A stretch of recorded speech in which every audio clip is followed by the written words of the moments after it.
Welcome to flavours of India.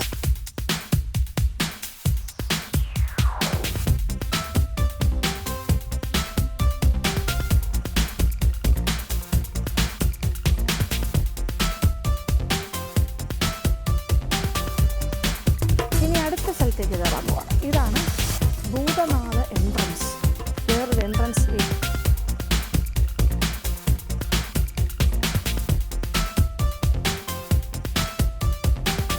അപ്പോൾ ഈ Bhoothanatha entrance വഴി കയറുകയാണെങ്കിൽ കുറച്ച് ക്ഷേത്രങ്ങളുണ്ട്.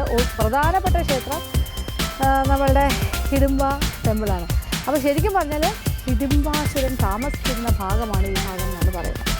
അദ്ദേഹത്തിൻ്റെ വാസസ്ഥലമായിരുന്നു ഹിഡിംബി. പക്ഷേ ഇപ്പോൾ അതൊരു ക്ഷേത്രം. പിന്നെ അല്ലാണ്ട് ക്ഷേത്രമുണ്ട്, പൂജാരി താമസിച്ചിരുന്ന സ്ഥലമുണ്ട്, അങ്ങനെ കുറേ കാര്യങ്ങളുണ്ട്. നമുക്ക് നോക്കാം.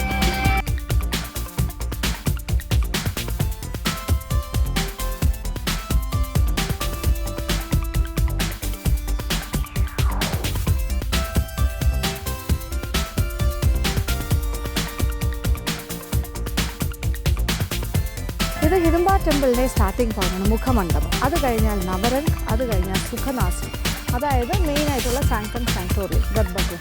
അപ്പോൾ ഇത് മുഖമണ്ഡപം തന്നെ നല്ല ഭംഗിയായിട്ട് ചെയ്തിട്ടുണ്ട്, കണ്ടില്ലേ? അപ്പോൾ ഈ ഏരിയയിലായിരുന്നു ഹിഡിംബാസുരൻ താമസിച്ചിരുന്നത്.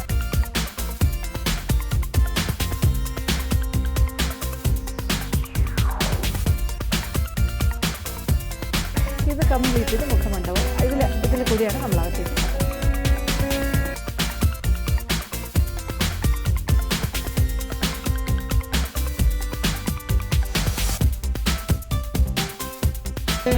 ദ്വാപരയുഗത്തിലെ കഥയൊക്കെയാണ് പറയുന്നതല്ലേ ഈ ഹിഡിംബയുടെയൊക്കെ കഥ. അപ്പോൾ എന്തായാലും ആ കാലഘട്ടത്തിലൊക്കെ ഇത് വലിയ വനപ്രദേശം, ഇടയ്ക്കിങ്ങനെ പാറക്കൂട്ടങ്ങൾ, ചെറിയ പാറയൊന്നും അല്ലാന്ന് മനസ്സിലായല്ലോ, വലിയ mountains terrain. At the same time ഇവിടെ ധാരാളം മരങ്ങളും മുകളൊക്കെ ഉണ്ടായിരുന്നിരിക്കാം. ഒരുപാട് ഗുഹകളും. ഇതിൻ്റെ ഇടയിലൊക്കെയാണ് ഈ ഹിഡിംബാസുരനും കുടുംബവും താമസിക്കുന്നത്, സഹോദരി ഹിഡിംബി. അപ്പോഴാണല്ലോ കുന്തിദേവിയും മക്കളുടെയും രംഗപ്രവേശം. പാണ്ഡവർ ഇങ്ങനെ വനവാസത്തിന് വന്ന് ഈ വനത്തിൻ്റെ ഭാഗത്ത് വരുമ്പോഴാണ് ഈ ഹിഡിംബൻ്റെ ശല്യം കൊണ്ട് പൊറുതിമുട്ടിയിരിക്കുന്ന നാട്ടുകാരുടെ ആവലാതികൾ കേൾക്കുന്നു. അങ്ങനെ ഭീമൻ അതിലിടപെട്ടാണ് ഹിഡിംബാസുരനെ കൊല്ലുന്നത്. പാറയൊക്കെ എടുത്തെറിഞ്ഞ് അവർ ആയുധം അതായിരുന്നിരിക്കാം. എന്തായാലും ഹിഡിംബിക്ക് ഭയങ്കരമായ പ്രണയമായിരുന്നു ഭീമനോട്. അത് പിന്നീടുള്ള കഥയാണ്. പക്ഷേ എന്തായാലും ഹിഡിംബന് കൂടുതൽ ശക്തി കിട്ടാനായിട്ട്, ഒരുപാട് എക്സ്ട്രാ പവർ കിട്ടാനായിട്ട് കാട്ടിൻ്റെ ഉള്ളിൽ, ഈ പാറക്കൂട്ടങ്ങളുടെ ഇടയിലുള്ള കാട്ടിൻ്റെ ഉള്ളിൽ വെച്ചൊരു ശിവഭഗവാനെ ഭജിക്കുമായിരുന്നു എന്നാണ് പറഞ്ഞത്, പ്രാർത്ഥിക്കുമായിരുന്നു. പിന്നീടത് പിൽക്കാലത്ത്, ഇപ്പോൾ ഈ രാജാക്കന്മാരുടെയൊക്കെ കാലം വന്നപ്പോൾ, നായക്സിൻ്റെയൊക്കെ പീരീഡൊക്കെ ആയപ്പോൾ അവർ ശിവൻ്റെ വിഗ്രഹം കണ്ടെത്തുകയും അത് ഇവിടെ കൊണ്ടുവന്ന് പ്രതിഷ്ഠിച്ച് പൂജിക്കുകയും ചെയ്യുന്നു. അതുകൊണ്ടാണ് ഈ ഭാഗം. അപ്പോൾ ഈ ഹിഡിംബ ക്ഷേത്രത്തിൽ ആ ശിവവിഗ്രഹമാണ് വെച്ചിരിക്കുന്നത്. എന്നിട്ടിത് ഹിഡിംബ ടെമ്പിളായിട്ട് നാമകരണം ചെയ്തു. അപ്പോൾ അതൊരു എന്താ പറയുക, ഒരു ഇൻ മെമ്മറി ഓഫ് ഹിഡിംബയാണ്. ഹിഡിംബാസുരൻ്റെ ഓർമ്മയ്ക്കായിട്ടാണ് ഇങ്ങനെയൊരു ക്ഷേത്രം ഇവിടെ പണിതിരിക്കുന്നത്. അപ്പോൾ ശിവഭഗവാന്റെ പ്രതിഷ്ഠയും. അപ്പോൾ ഈ ഒരു സ്ഥലത്തായിരുന്നല്ലോ ഹിഡിംബാസുരൻ ജീവിച്ചിരുന്നതെന്ന് പറയുന്നത്. അപ്പോൾ അതുകൊണ്ട് അങ്ങനെ ഒരു സിംബോളിക്കായിട്ടുള്ളൊരു കാര്യം. എന്ത് രസമല്ലേ, കംപ്ലീറ്റ് പാറകളും അതിൻ്റെ നടുക്ക് ഏറ്റവും മുകളിലായിട്ടാണ്. ഇവിടെ നിന്ന് നോക്കിയാൽ പെനോറമിക് വ്യൂ ആണെന്നാണ് പറഞ്ഞത്. ഏകദേശം കോട്ടയുടെ കുറേ ഭാഗങ്ങൾ നമുക്ക് കാണാൻ സാധിക്കും. അപ്പോൾ മുഖമണ്ഡപം കഴിഞ്ഞു, അടുത്ത ഭാഗം നവരംഗ്, അതും കഴിഞ്ഞിട്ടാണ് ഗർഭഗൃഹം, ഏറ്റവും പ്രധാനപ്പെട്ട സ്ഥലം.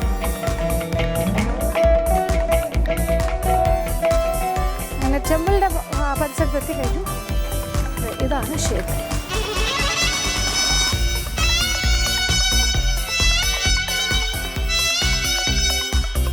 ഇതാണ് ആ ക്ഷേത്രത്തിൻ്റെ ഉള്ളിലെ കാഴ്ച. അപ്പോൾ നട അടച്ചിരിക്കുവാണ്, അത് കാരണം നമുക്ക് പ്രതിഷ്ഠയൊന്നും കാണാൻ സാധിക്കില്ല. ശിവൻ്റെ പ്രതിഷ്ഠ ഉണ്ടെന്നാണ് പറഞ്ഞത് ഹിഡിംബ ടെമ്പിളിൽ. എല്ലാം തന്നെ കരിങ്കല്ലിൽ തീർത്ത വിസ്മയങ്ങളാണ്. ഇവർക്ക് കല്ലിന് വേണ്ടി പുറത്തൊന്നും പോകേണ്ട ആവശ്യമില്ലല്ലോ, പാറകളുടെ ഇടയിലാണ്. ഈ പാറ തന്നെ ധാരാളം. ഇവിടെ തന്നെ പാറ പൊട്ടിക്കുന്നു, ആവശ്യാനുസരണം ക്ഷേത്രം.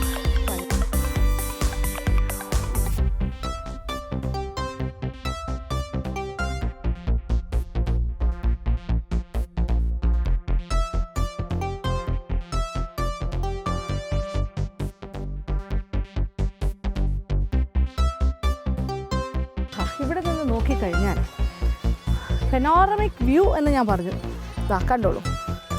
കംപ്ലീറ്റ് നമ്മളുടെ ഏതാണ്ട് ഈ ഒരു ഹിൽ ഫോർട്ടിൻ്റെ ഏകദേശ ചിത്രം നിങ്ങൾക്ക് മനസ്സിലാവും. പാറക്കൂട്ടങ്ങൾ, ഇടയ്ക്കിടയ്ക്കതേ അങ്ങേ അറ്റത്തോട്ട് നോക്കിക്കഴിഞ്ഞാൽ ശരിക്കും കാണാൻ സാധിക്കുന്ന ഒരു ഈ ഫോർട്ടിൻ്റെ ബോർഡർ പോലെ കണ്ടില്ലേ, ആ ഭാഗത്ത് ഇങ്ങനെ കറങ്ങി വരുന്നുണ്ട്. പിന്നെ ഇവിടെ എല്ലാം പൊട്ടിപ്പൊളിഞ്ഞ് കിടക്കുന്ന കുറേ കോട്ടയുടെ അകത്തുള്ള ബിൽഡിങ്സിൻ്റെയൊക്കെ അവശിഷ്ടങ്ങളാണ്. ഇതൊക്കെ എനിക്ക് തോന്നുന്നു ലിവിങ് ക്വാർട്ടേഴ്സ് ഒക്കെ ആയിരിക്കാം. ഒരുപാട് ആൾക്കാർ ഇതിനകത്ത് താമസം ഉണ്ടായിരുന്നല്ലോ, സോൾജേഴ്സായിട്ടും അപ്പോൾ അതുമായിട്ട് ബന്ധപ്പെട്ട ഭടന്മാരും ഉദ്യോഗസ്ഥരും ഫാമിലീസും ഒക്കെ ഉണ്ടായിരുന്നല്ലോ. ഒരു രാജ്യത്തിലെ പ്രധാനപ്പെട്ട ആൾക്കാരെല്ലാവരും ഉണ്ട്. അപ്പോൾ അവരുടെയൊക്കെ താമസ സ്ഥലങ്ങളായിരിക്കും. ഇതൊക്കെ ഒരു 75% പോയി കഴിഞ്ഞു. ഇതിൻ്റെ ബാക്കിയായിട്ട് കിട്ടിയിരിക്കുന്ന സാധനങ്ങളാണ് നമ്മളിപ്പോൾ കാണുന്നത്. അപ്പോൾ അതിൻ്റെയൊക്കെ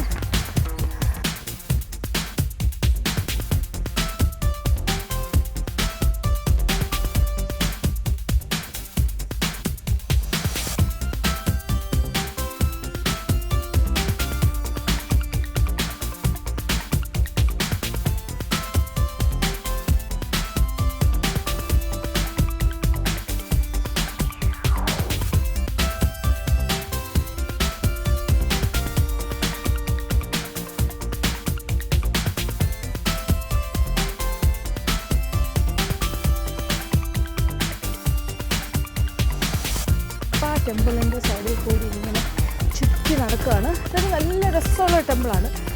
ഇത് പാറയാണ്, ശരിക്കും പാറയ്ക്കകത്താണ് ഒരു കേവ് ടെമ്പിൾ പോലെയാണ് ചെയ്തിരിക്കുന്നത്. കണ്ടില്ലേ, പാറയുടെ പകുതി ഓളം ഉള്ളിലേക്കും പിന്നെ ബാക്കി ഇങ്ങനെ കരിങ്കല്ലെ കഴിച്ച്. ഇതാണ് അടുത്ത പെനോറമിക് വ്യൂ. ഇതിൻ്റെ ഏറ്റവും ടോപ്പിൽ നിന്ന് കാണുന്ന പോലെയുള്ള കാഴ്ചയാണ്. കണ്ടില്ലേ, ഇതാണ് സിറ്റി ഓഫ് ചിത്രദുർഗ. ചിത്രദുർഗ എന്നുള്ള ഈ നഗരത്തിൻ്റെ കാഴ്ചയാണ് നമ്മൾ കാണുന്നത്. വേദാവതി എന്ന് പറയുന്ന ഒരു നദി ആ നദി ഉണ്ടാക്കിയെടുത്ത ഒരു താഴ്വാരമാണ്. ആ നദി രൂപീകരിച്ചെടുത്ത ഒരു താഴ്വാരത്തിലാണ് ചിത്രദുർഗ എന്ന് പറയുന്ന ഈ നഗരം സ്ഥിതി ചെയ്യുന്നത്. അപ്പോൾ അതൊരു ലോ പ്ലെയിൻ ഏരിയയാണ്, ഒരു വാലിയാണ്. അപ്പോൾ വേദാവതി നദിയുടെ ഒരു ഭാഗമായിട്ട് തന്നെ നമുക്ക് സങ്കല്പിക്കാം. നദി ഒഴുകുന്നതിനനുസരിച്ചുണ്ടായ ഒരു വാലി. ആ താഴ്വാരത്തിൻ്റെ ഏകദേശം നടുക്കായിട്ടാണ് ഈ ഒരു പർവ്വതനിര. 7 മലകളായി ചുറ്റപ്പെട്ട് കിടക്കുന്ന സ്ഥലമാണ് ഈ ചിത്രദുർഗ എന്ന് പറയുന്ന ഈ പ്രദേശം. പിന്നെ ഒരു സൈഡിൽ കൂടി തുംഗഭദ്ര ഒഴുകുന്നുണ്ട്. എങ്കിലും ഈ കാണുന്നതാണ് ഇപ്പോഴത്തെ സിറ്റി. അപ്പോൾ പണ്ട് രാജാക്കന്മാരുടെ കാലത്ത് അപ്പോൾ എന്തുകൊണ്ടാണ് ഈ ഒരു സ്ട്രാറ്റജിക് പോയിന്റ് അവരുടെ കോട്ടയും കൊട്ടാരവും ഒക്കെ ഉണ്ടാക്കാൻ തിരഞ്ഞെടുത്തതെന്ന് വെച്ചാൽ, കണ്ടില്ലേ, ഇവിടെ നിന്ന് നോക്കിക്കഴിഞ്ഞാൽ രാജാവിന് രാജ്യം മുഴുവൻ കാണാം. ഏതെങ്കിലും ഒരു ശത്രു താഴെ നിന്ന് വന്നു കഴിഞ്ഞാൽ ഇവിടുത്തെ സോൾജേഴ്സിന്, ഇവരുടെ ഭടന്മാർക്ക് ഏതൊക്കെ പോയിന്റ്സിലാണ് ഇവർ നിൽക്കുന്നതെന്ന് പറയാൻ പറ്റില്ല. ഇത് പാറ കംപ്ലീറ്റ് പാറ. ഈ പാറയുടെ ഇടയിൽ എല്ലാ തോക്കുധാരികളുണ്ടാവും, അല്ലെങ്കിൽ എമ്യൂണിഷൻസുമായിട്ട് ആൾക്കാർ നിൽക്കുന്നുണ്ടാവും. കണ്ടില്ലേ, ഈച്ച് ആൻഡ് എവ്രി സ്റ്റോൺസ്. ഇതല്ല, ഇത് കണ്ടു കഴിഞ്ഞാൽ ഇപ്പോൾ താഴേക്ക് ഉരുണ്ട് വീണ് പോകുമെന്ന് തോന്നുന്ന പാറകളാണ്, റൗണ്ട് ഷേപ്പിൽ. അതുകൊണ്ട് തന്നെയാണ് ഹിഡംബാസുരനും ഭീമനായിട്ടുള്ള യുദ്ധത്തിൽ ഈ പാറകൾ വെച്ചായിരിക്കും അവർ മല്ലിട്ടിരുന്നതെന്നൊക്കെ പറഞ്ഞിരിക്കുന്നത്. എന്തായാലും ഭയങ്കര രസമാണ്. കാര്യം ഒരു ഒറ്റപ്പാറയായിട്ടല്ല നിൽക്കുന്നത്, ഇങ്ങനെ കുഞ്ഞു കുഞ്ഞു പാറകളുടെ ഒരു കൂട്ടമാണ്.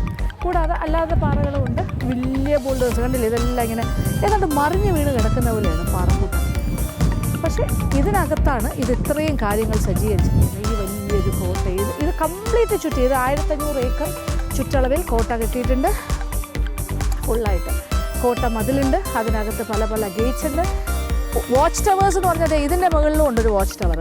ഇവിടെ ഓരോ ഏറ്റവും പൊക്കത്തിലുള്ള ഓരോ പാറയുടെ മുകളിലും വാച്ച് ടവർ ഉണ്ട്. ഇങ്ങനെ ചുറ്റി നോക്കിക്കഴിഞ്ഞാൽ ഒരു 8-10 വാച്ച് ടവേഴ്സ് കാണാൻ സാധിക്കും. പറഞ്ഞാൽ വിശ്വസിക്കില്ലാതെ ഈ സൈഡിൽ നോക്കൂ, ഏറ്റവും ഒരു പൊക്കമുള്ളൊരു പാറയുണ്ട്, അതിൻ്റെ മുകളിലും ഉണ്ടൊരു വാച്ച് ടവർ. അവിടെയൊക്കെ ഭടന്മാരുണ്ടാവും ഏറ്റവും മുകളിൽ. അതല്ലേ, അവിടെയും ആളുകൾ എത്തിയിരുന്നു എന്നുള്ളതാണ് ഇതൊക്കെ. അപ്പോൾ അത്രയും സുരക്ഷിതമായി ഫോർട്ടിഫൈഡ് ആയിട്ടുള്ളൊരു ഫോർട്ടാണ്. ഇതുപോലൊരു കോട്ട നമ്മൾ കണ്ടിട്ടേ ഇല്ല എന്ന് തോന്നുന്നു, ഫസ്റ്റ് ടൈം. ഗ്വാളിയറിലെ ഫോർട്ടും വളരെ മനോഹരമായിരുന്നു, അതും ഒരു പൊക്കമുള്ളൊരു സ്ഥലത്താണ് ഇരിക്കുന്നത്. പക്ഷേ ഇത് വളരെ ഡിഫറെൻ്റാണ്. ഇത് കുറേ പാറകൾ അങ്ങനെ തന്നെ അൺഫിനിഷ്ഡ് ആയിട്ട് നിൽക്കുകയാണ്, ചെത്തി മിനുക്കിയിട്ടൊന്നുമില്ല. എങ്ങനെ ആയിരുന്നോ ആ രീതിയിൽ തന്നെ അതിനെ റിറ്റെയിൻ ചെയ്തിട്ട് അതിനെ വെച്ചുകൊണ്ട് എന്തൊക്കെ ചെയ്യാൻ പറ്റുമോ അതിനെ തമ്മിൽ കണക്ട് ചെയ്തിട്ട് അതിൻ്റെ ഇടയ്ക്ക് എന്തൊക്കെ ചെയ്യാൻ പറ്റുമോ ഓരോ പാറയും ഉപയോഗപ്പെടുത്തിക്കൊണ്ടുള്ള ഒരു സംവിധാനം. ഒരു വലിയ സാമ്രാജ്യത്തിൻ്റെ ഒരു അധിപൻ വാണിരുന്ന സ്ഥലം. അദ്ദേഹം ഈ രാജ്യത്തിനെ സൂക്ഷിച്ചിരുന്നത് ഇങ്ങനെയാണ്, ചിത്രദുർഗ എന്ന് പറയുന്ന ഈ രാജ്യം. അപ്പോൾ നായക്സ് ആയിരുന്നു ഏറ്റവും അവസാനമുണ്ടായിരുന്ന ആ ഡൈനാസ്റ്റി. അത് കഴിഞ്ഞ് ഹൈദരാലിയുടെ കൈകളിലേക്ക് പോയി. ഹൈദരാലിയെ എത്ര കഷ്ടപ്പെട്ടാണ് ഇത്, ഏതാണ്ട് ഒരു 30 വർഷത്തെ ശ്രമത്തിന് ശേഷമാണ് ഇത് പിടിച്ചടക്കാൻ സാധിച്ചത്. ആ സിറ്റി നോക്കൂ, ഇപ്പോഴത്തെ സിറ്റി.